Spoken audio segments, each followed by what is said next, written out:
29 तारीख को चंडीगढ़ में मेयर चुनाव होने जा रहे हैं। कहने को तो ये चंडीगढ़ के मेयर चुनाव है, लेकिन पिछले कुछ 2 सालों से मेयर चुनाव बहुत ही ज्यादा जो है अब चर्चाओं का विषय बन चुके हैं।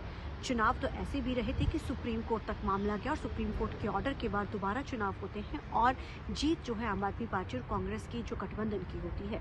हालांकि इस साल दोनों ही पार्टियों की तरफ से गठबंधन तोड़ दिया गया है और आम आदमी पार्टी की 2 पार्षद जो थी वो अब जो है भाजपा का दामन संभाल चुकी हैं।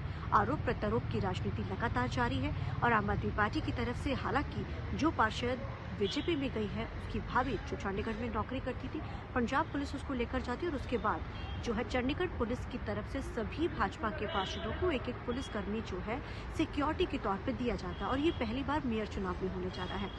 और मेयर चुनाव अब इतना इंटरेस्टिंग हो चुका है कि हर किसी का ध्यान जो है मेयर चुनाव पे होता है और स्पेशल ऑब्जर्वर्स तक नियुक्त किए जाते हैं। मामला हाई कोर्ट सुप्रीम कोर्ट तक जाता है।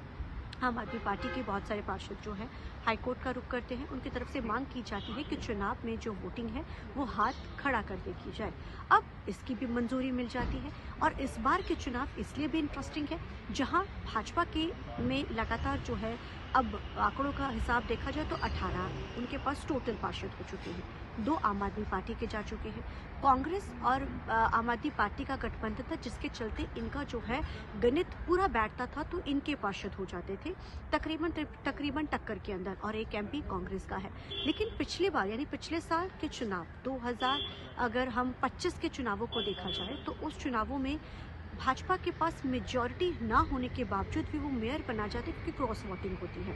कारण क्या होता है? आपसी गुटबाजी और जिस तरीके के साथ मेयर डिप्टी मेयर के पदों को लेकर जो आपसी कन्फ्लिक्ट या मन मुटाव के चलते जो है ये एक बड़ा जो बीजेपी इसका फायदा उठाती है और मेयर बना ली जाती है। हरप्रीत बाबला को बना दिया जाता है। इस बार भी मेयर चुनाव होने जा रहे हैं और इस बार मेयर चुनाव का जिक्र किया जाए जहां हाथ खड़े करके किया जाएगा। वहीं बीते दिनी देर रात को नए राष्ट्रीय अध्यक्ष की तरफ से जो है एक्शन मोड में आते ही उन्होंने विनोद जो है तावड़े को उन्होंने इलेक्शन ऑब्जर्वर जो है नियुक्त कर दिया, जिसका नोटिफिकेशन उन्होंने कल जारी कर दिया गया है। ऑब्जर्वर की भूमिका सबसे अहम होती है मेयर चुनाव के अंदर। अब हाल ही में हालांकि ये दिल्ली बैठते हैं जो विनोद हैं, अब कुछ दिनों बाद ये यहाँ पर आएंगे और उसके बाद बैठकों का दौर शुरू होगा। आज 21 तारीख हो चुकी है और महज गिनती के 8 दिन रह चुके हैं। मेयर चुनाव को अब देखना अहम रहेगा कि इस बार के मेयर चुनाव क्योंकि हाथ खड़े करके वोटिंग होगी और किस तरीके के साथ होते हैं, और ये भी देखना अहम रहेगा क्योंकि अब इनका गठबंधन तो टूट चुका है आम आदमी पार्टी और कांग्रेस का। बीजेपी के पास अगर देखा जाए तो आंकड़ों के हिसाब से ज्यादा पार्षद है। अब नजर इस पे रहेगी कि आखिर मेयर किसका बनता है, डिप्टी मेयर और सीनियर डिप्टी मेयर किसका बनता है। और अब ऑब्जर्वर भी नियुक्त कर दिया गया है, यानी कि रोज नई जो है सरगर्मियां। कहने को चुनाव छोटे हैं लेकिन इसकी सरगर्मियां और इसकी जो अहमियत है वो लगातार पॉलिटिकल पार्टी के लिए बढ़ती जा रही हैं क्योंकि 2027 के विधानसभा चुनाव भी है पंजाब में।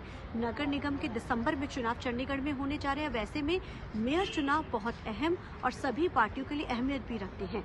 चंडीगढ़ से कैमरामैन जैसे के साथ TV9 के लिए अमनप्रीत कौर।